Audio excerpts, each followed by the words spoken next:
कैसे हैं आप लोग?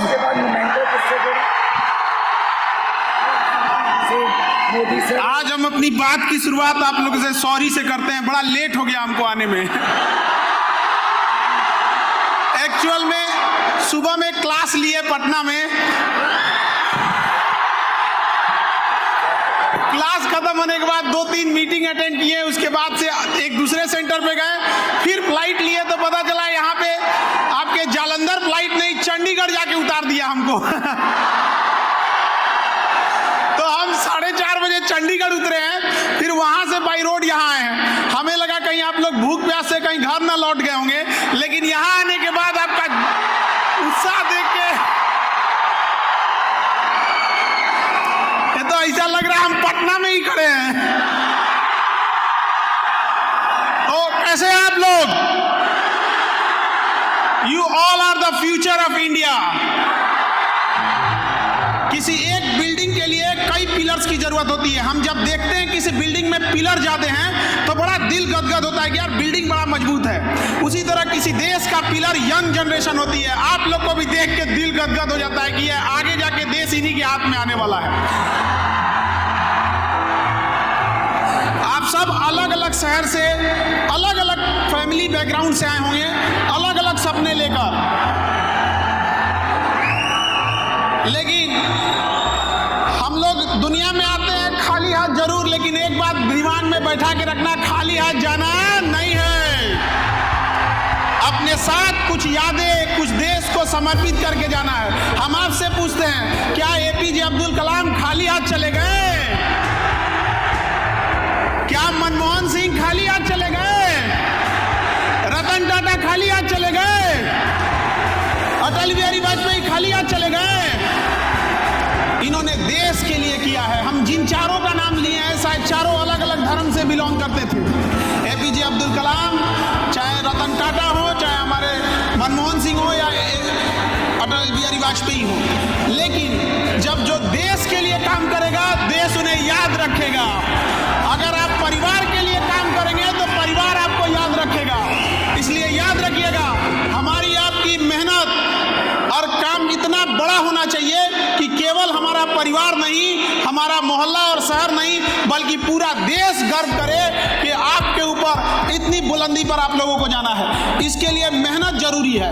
आज का युवा जाग चुका है, अब उठेगा, 1.5 GB डाटा खत्म करेगा और सो जाएगा। अरे बाबू लोग, थोड़ा अपने आप पे भी थोड़ा समय देना सीखो, क्योंकि आज आप सबके हाथ में मोबाइल आ गया। गांधी जी के पहले 3 बंदर थे, अभी चौथा है, मोबाइल लेके घूम रहा है।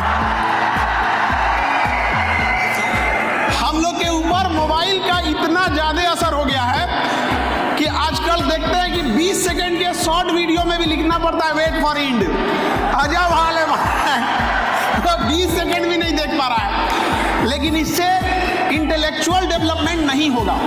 इंटेलेक्चुअल डेवलपमेंट के लिए आपको अच्छी किताबें, अच्छी डिस्कशन, अच्छा ग्रुप होना चाहिए पढ़ाई लिखाई वाला। कई बार हम बच्चों को देखते हैं, जब वो ग्रुप बनाते हैं तो सेम मेंटेलिटी वाला बना लेते हैं, जिससे उनको ज्यादा बातचीत करने में आसानी होती है। जिनसे उन्हें जमेगा उनका ग्रुप बना लेंगे, और खास करके अपने से ज्यादा बकलोल को अपने ग्रुप में रखेंगे, क्योंकि उन बकलोलों का खुद सरदार बन सके। तो ऐसा ग्रुप नहीं बनाइए, ऐसा बनाइए कि कोई फाइनेंस में ठीक हो, कोई लॉ में ठीक हो, कोई ह्यूमैनिटीज सब्जेक्ट में बेस्ट हो, कोई साइंस में हो, तब एक दूसरे से सीखने को मिलेगा। बट आप लोग ग्रुप क्या करते हैं? बात करने में है, कहाँ जा रहे हो इस संडे को तुम यहाँ पर? हाँ, ये सब चक्कर में नहीं रहिएगा बाबू। आप खुशनसीब बच्चे हैं जिसको इतना बेहतरीन कैंपस मिला है पढ़ने के लिए। सारे बच्चे इतने खुशनसीब नहीं होते हैं। हम लोग भी पढ़े हैं, सरकारी स्कूल में पढ़े थे, छतवा थोड़ा थोड़ा टूट के गिरते रहता था। गेट स्कूल की बंद रहे उससे मतलब नहीं, हम लोग जब चाहे निकल सकते थे, साइड से दीवार फोड़े हुए थे। लेकिन आपकी जो यूनिवर्सिटी है, world class infrastructure, world class faculties, world class ambience आपको प्रोवाइड कर रहा है, तो इसका यूज कीजिए। आप यहाँ बैठ के जो पढ़ रहे हैं तो समझ अगर कोई गांव में बैठा बच्चा है, अगर वो सक्सेस नहीं होता है और आप यहां पढ़ने के बाद भी सक्सेस नहीं होते हैं, तो वो फेल्योर कहलाएगा और आप अपराधी कहलाएंगे। याद रखिएगा, माँ बाप ने आपको भरोसा दिया है, जीवन में सब कुछ कीजिएगा, लेकिन उस इंसान का भरोसा मत तोड़िएगा जो आपको आखिरी उम्मीद की तौर पे देखता है। माँ बाप के लिए आप आखिरी उम्मीद है। एक माँ आपको कैसे पाली होगी आप कभी कल्पना नहीं कर सकते हैं। लोग कहते हैं कि महिलाएं पीछे हैं, एक हद तक वो इसका लॉजिक भी देते हैं, लेकिन कभी महिलाओं से पूछिए वो पीछे क्यों हैं। क्योंकि एक पुरुष आगे बढ़ सके, उसका बच्चा आगे बढ़ सके, इसलिए वो अपना पूरा जीवन निछावर कर देती है। और लोग कहते हैं कि महिला पीछे हो जाती है। कोई बात नहीं, एक काम करो, एक पुरुष 2 बच्चा पाल के देखो, तुम आगे जाते हो कि कहाँ जाते हो। अगर बच्चा पालने की जिम्मेदारी पुरुषों को मिली रहती तो भारत की जनसंख्या कोई समस्या नहीं रहती, आधा मुआ दिया रहता समाज के।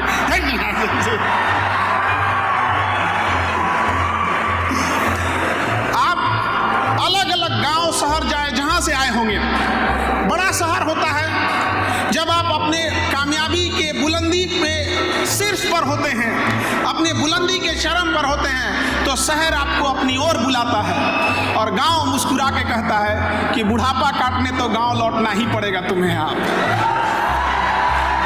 आप सब छोटे बड़े शहर से आए होंगे। अब जैसे आजकल तो एक दौर चला है कि स्मार्ट सिटी होना चाहिए, स्मार्ट सिटी, उससे ज्यादा जरूरी स्मार्ट गांव है, क्योंकि गांव से ही लोग आकर सिटी में रहते हैं। अगर गांव स्मार्ट हो गया तो उस गांव से आने वाले स्मार्ट लोग ऑटोमेटिक सिटी को क्या बनाएंगे, स्मार्ट बनाएंगे, वरना हम लोग चिल्लाते रह जाएंगे स्मार्ट सिटी स्मार्ट सिटी। आप सबका एक नेशन बिल्डिंग में भी योगदान होना चाहिए। सेल्फ डिसिप्लिन, आपकी पढ़ाई आपके सर्टिफिकेट से देख के नहीं चलनी चाहिए, बल्कि आप जब कहीं खड़े हो तो आपके किरदार में झलकना चाहिए कि हम एक पढ़े लिखे इंसान के बगल में खड़े थे। आपका पहनावा, आपका पैसे का घमंड, ये सब नहीं दिखना चाहिए। आपके पढ़ाई का, हमको बड़ा खराब लगता है जब कभी कोई कहता है कि मैं पढ़ा लिखा हूँ, तो बहुत बड़का हूँ, 30 तीर मार दिए हो, पढ़े लिखे हो। तो दुनिया का सबसे आसान काम अगर कोई है तो पढ़ना है, इससे आसान काम नहीं है। पंखा लगा रहता है, टेबल कुर्सी होता है, और जिनको पढ़ाई बहुत मुश्किल रहता है ना, उनको कहो कि चलो खेत में चलो, आज हम लोग खेत जोत के आते हैं, फिर समझ में आ जाएगा उनको। आप तो बड़ी मुश्किल से माँ बाप पैसा भेजते हैं। याद रखिएगा, जिस उम्र में आप हैं, आपके माता पिता को बहुत सारी उस एज के वजह से कई माता पिता बीमार पड़ गए होंगे, किसी को कोई बीमारी, कुछ बीमार पड़ जाते होंगे, कोई गरीबी झेल रहा होगा, लेकिन आपकी कामयाबी देखकर उनका सारा दुख बीमारी दूर हो जाएगा, ऐसे ही खुश रहेंगे।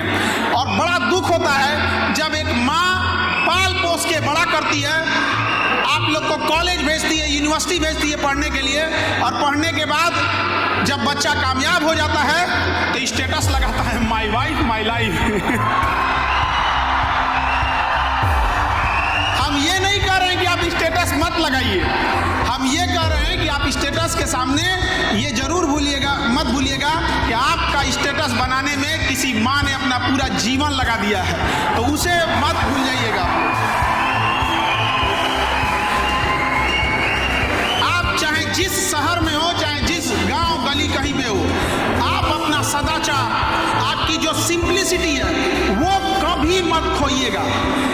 लोग कहते हैं कि मॉडर्न बनो, मॉडर्न से भी ज्यादा चीज होता है एक सोफिस्टिकेटेड। अल्ट्रा मॉडर्न को हम लोग क्या कहते हैं, सोफिस्टिकेटेड, एकदम अल्ट्रा मॉडर्न हो गया वो। जैसे मोबाइल एकदम लेटेस्ट आ जाता है, वो तो एकदम सोफिस्टिकेटेड है। तो आप मॉडर्न बनने के चक्कर में एक चीज हमेशा याद रखिएगा, simplicity is the best sophistication. Simplicity से अच्छा कोई भी।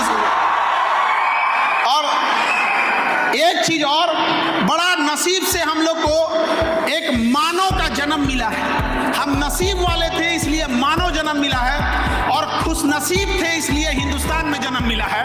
नहीं तो पता चला कौन जान रहा है, कहीं गाजा में पैदा हुए रहता तो मार के उड़ा दिया रहता अभी तक। अरे थोड़ा बहुत लैंडिंग में आगे पीछे होता तो इधर बांग्लादेश इधर पाकिस्तान था, जीवन ही नरक हो गया रहता हम लोग का।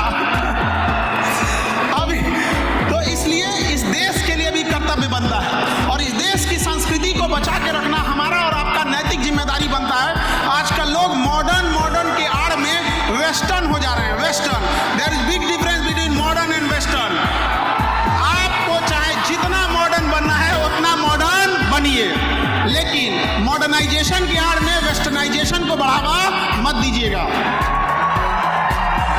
और माँ बाप से मिला गया सदाचार मत भूलिएगा, क्योंकि धन यदि गया गया न कुछ भी, स्वास्थ्य गया कुछ जाता है, सदाचार जो गया मनुष्य का समझो सब कुछ लुट जाता है। आप सब अलग अलग जगह से आए होंगे, अगर हम सब एक जिम्मेदारी अगर बिहार से भी आए हैं, बिहार से कितने हाथ उठाओ तो, बिहार से हाथ उठाओ, सही है तो हमारा बिहार ही आ गया यहां पर। तुम बहुत समझदार हो जो बिहार की यूनिवर्सिटी छोड़ दिए, नहीं तो बर्बाद हो जाते वहां रहते तुम। जिंदगी बर्बाद करने के लिए जरूरी नहीं कि दिल लगाइए, आप बिहार आके ग्रेजुएशन भी कर सकते हैं। हमें बड़ा दुख होता है ये बात कहते हुए, लेकिन हमारे बिहार में एक बच्चा मेरे पास शिकायत लेके आया कि सर हम 2022 सेशन में एडमिशन लिए थे ग्रेजुएशन में और 2025 आ गया। हम कहे तो 22 में लिए थे तो 25 में फाइनल हो गया होता।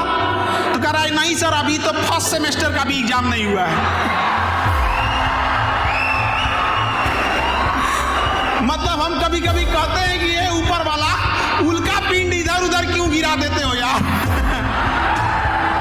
इतना हालत बर्बाद है। तो दुनिया का हर यूनिवर्सिटी, हर स्टेट के यूनिवर्सिटी ये सोचते हैं कि बच्चों का भला कैसे होगा, और हम जिस राज्य से आते हैं वहां पे ये सोचा जाता है इसको चौपट कैसे किया जाए। तो इसमें आपकी कोई गलती नहीं है जो अपना राज्य छोड़कर इतना दूर पढ़ने आए हैं। आप समझदार थे, नहीं तो बर्बाद हो गए रहते वहां पे। पटना जैसे यूनिवर्सिटी में आधे प्रोफेसर की सीट खाली है, तो क्या करेंगे हम। एजुकेशन फीचर पे नहीं चलता है, एजुकेशन टीचर पे चलता है, टीचर पे। और आप लोग को इतने world class faculty, world class teacher professor मिल रहे हैं, आप नसीब वाले हैं। और आप यहाँ पढ़ने आए हैं ना, तो इस चकाचौंध में इस फैसिलिटीज को अपनी पढ़ाई में यूज कीजिएगा। लुक पर ध्यान देने से ज्यादा बुक पे ध्यान दीजिएगा, बुक पे। लड़का लोग, इन बेचारों की तो जीवन अजीब होता है। लड़कों का तो क्या बोला जाए, मन लगा के पढ़ाई करना, संघर्ष करना और कामयाब होना। अमूमन लड़कों के जीवन का संघर्ष तो उनकी प्रेमिका देखी होती है। पत्नी को तो एक कामयाब इंसान मिला होता है। 1.2 लीटर पेट्रोल इंजन पूजा, मैं छोड़ दूं? 5.2 लीटर इंजन पूजा, मैं छोड़ देता हूँ। पूजा 250 ml फुल्ली इलेक्ट्रिक। पिक्चर साथ में देखें। एनर्जी का किंग स्टिंग। बेचारा सब उदास हो गया, इस सब बेचारा सब जख्मी है सब। इधर उधर लाल पीला हरा करने से बेटर है अपने पढ़ाई पर फोकस कीजिएगा, अच्छे जगह सेटल्ड हो जाइएगा और समाज को बदले में कुछ जरूर दीजिएगा। और अहंकार कभी मत कीजिएगा। और अहंकार से पहले हम कहते हैं अहंकार एक वृक्ष का नाम है जिसका जड़ का नाम होता है क्रोध, गुस्सा। अगर आप गुस्सा करेंगे तो ही अहंकार पैदा होता है। कभी नहीं सोचेंगे कि कोई शांत इंसान अहंकार में बोल रहा है तुमको तो हम बर्बाद कर देंगे, ऐसा कभी बोला है? नहीं, पहले उसका गुस्सा होता है और गुस्सा होने के बाद काम खराब कर देता है। लोहा देखें कितना मजबूत होता है, बहुत मजबूत होता है लोहा। हर चीज आजकल तो लोहा वगैरह पे चल रही है। तो लोहा को लोहार जब उसको पीटता है ना, तो उसे पता है कि बहुत मजबूत चीज है ये लोहा, इसको पीटेंगे तो ये मुड़ेगा नहीं मुड़ेगा। इसलिए वो उसे गुस्सा से लाल करता है, लाल। जब लोहा गुस्से से लाल होता है ना, कमजोर होके मुड़ जाता है। जब लोहा मुड़ गया गुस्सा में लाल होके, तो तुम किस डेगची के मसाला हो। इसलिए अहंकार मत करिएगा। अहंकार में इंसान को इंसान नहीं दिखता है। छत पे चढ़ जाओ तो खुद का मकान नहीं दिखता है। इसलिए ये सब चीजों को अपने पास नहीं लाइएगा। सबसे अमीर इंसान दुनिया का कौन है? जिसके बगल में बैठे गरीब इंसान को आभास ना हो कि वो गरीब है। और हम लोग देश में गरीबी की हालत वो है, देश में गरीबी की हालत वो है कि अनाज उगाने वाला किसान 5 किलो अनाज के लिए लाइन में लग गया।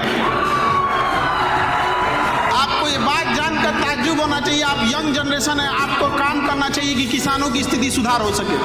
आप कभी गरीबी को आप किताबों में पढ़ के देखेंगे तो इससे गरीबी दूर नहीं होगी। आप कभी शादी ब्याह कभी होगा ना तो उसमें जाके देखिएगा, कोई बूढ़ा इंसान अगर खाना पीना खाता है ना तो उसको अगर कोई मिठाई वगैरह देता है तो देखता है कोई देख तो नहीं रहा, अगर नहीं देखेगा तो गरीबी इंसान उसको चुपचाप रख लेगा कि घर जाके अपने छोटे नाती पोता को खिलाएंगे। इस हद तक गरीबी है। और हम लोग को जब तक यहाँ से नहीं दूर करेंगे ना, हमें और आपको वहाँ रोशनी करना है जहाँ आज भी अंधेरा है। वरना अमीर तो देश जब गुलाम था तब भी अमीरों का गुजारा हो रहा था और आज भी हो जा रहा है। तो हमें उस कोई रेस में, जीवन के रेस ऐसी रखनी है कि भले दुश्मन आगे निकल जाए लेकिन एक भी दोस्त पीछे नहीं छूटना चाहिए। दोस्त को कभी पीछे नहीं छोड़ना है, याद रखिएगा। और कहते हैं ना, तुम जीत कर भी रो पड़ोगे, कुछ इस कदर से हम तुमसे हारेंगे। तो संसार में है यहाँ पर, इसलिए अच्छे से अपना आदर सत्कार मेंटेन करके रखिए। जिस राज्य से आए हैं उस राज्य का भी डेवलप करिए, जिस देश से है उससे भी कहिए। खास करके चूंकि एजुकेशन 100 ईयर्स पे इंडिया कैसा होना चाहिए, आज किसानों को देखिए कितनी बड़ी समस्या है। किसान के पास अच्छी वैरायटी का उत्पादन नहीं हो पा रहा है। अगर उत्पादन हो जा रहा है तो कीड़े मकोड़े इंसेक्ट खा के खत्म कर दे रहे हैं। अगर उससे बच गया तो बाजार में बेचने ले जाएगा। सब्जी या फल अगर टाइम से नहीं बेचा तो सड़ के खराब हो जाएगा, उसको रोकने के लिए कोल्ड स्टोर नहीं है हमारे पास। अगर उत्पादन ज्यादा कर दिया तो उसका अनाज इतना सस्ता हो जाएगा कि बेचारे को लॉस लग जाएगा। एकमात्र किसान ऐसा है जो मेहनत करता है तो पछताता है। अगर मेहनत करके ज्यादा उत्पादन कर दिया तो उसका सामान सस्ता हो जाएगा, अब बेचारा कहेगा कि हमको तो कुछ मिला ही नहीं है। तो बड़ा दिक्कत है। और दुनिया का सबसे दिलेर इंसान किसान होता है, जो अपनी पूरी फसल, पूरी मेहनत खुले आसमान में छोड़ के आता है। किसी का रात में ताला बंद नहीं रहेगा ना तो उसकी हालत खराब हो जाएगी। लेकिन एक किसान होता है जो अपनी पूरी फसल खेत में अकेले छोड़ के आ रहा है। और हम लोग जब उसकी ये दुर्दशा देखकर बड़ा अफसोस होता है। आज से 10 साल पहले जब हम कोचिंग में आए थे तो मेरा भी उद्देश्य था, जब हम इंटरमीडिएट पास किए थे तो उस समय IIT हुआ करता था, जेई मेंस और जेई एडवांस नहीं होता था। IIT का अलग से पेपर होता था और नीट नहीं होता था, ये क्या नाम है, AIEEE होता था। और नीट की जगह AIPMT होता था। तो हम लोग मैथ वाले थे, तो हम लोग जब इंटर पास किए तो बहुत सारे बच्चे IIT की तैयारी करने के लिए बड़े शहर जाने लगे। तो कोई आज जा रहा है, कोई कल जा रहा है, तो हम लोग उसे स्टेशन पे छोड़ने आते थे और कहते थे भाई जीवन में कामयाब होना, जब कामयाब हो जाओगे तो हमें भूलना नहीं, क्योंकि हम तो गांव में रह गए, हम कहाँ आगे जा पाएंगे, हमारे घर में इतना पैसा नहीं है कि हम भी जाके दूसरे जगह पढ़ सके। हमें उस समय बड़ा अफसोस होता था। ट्रेन जब तक चली नहीं जाती थी, दूर तक आदमी देखता था कि काश हम लोग के पास भी इतना पैसा रहता तो आज हम लोग भी पढ़ लिए रहते, एक अच्छे स्कूल, एक अच्छे कॉलेज, एक अच्छे कोचिंग, शायद हम लोग की भी जिंदगी बन जाती। लेकिन जो जैसा रहता है उसको उसी में एडजस्ट करना होता है। लेकिन जब मौका मिला टीचिंग का तो कसम खाए थे कि पढ़ाई के पैसे के वजह से किसी की पढ़ाई छूटने नहीं देंगे। आज कश्मीर से कन्याकुमारी तक जो कोचिंग की फीस में जो लूट मची हुई थी, अभी उन लोग का दिवाली ऑफर, होली ऑफर ये खत्म नहीं होता है, 70% डिस्काउंट चलने लगा है।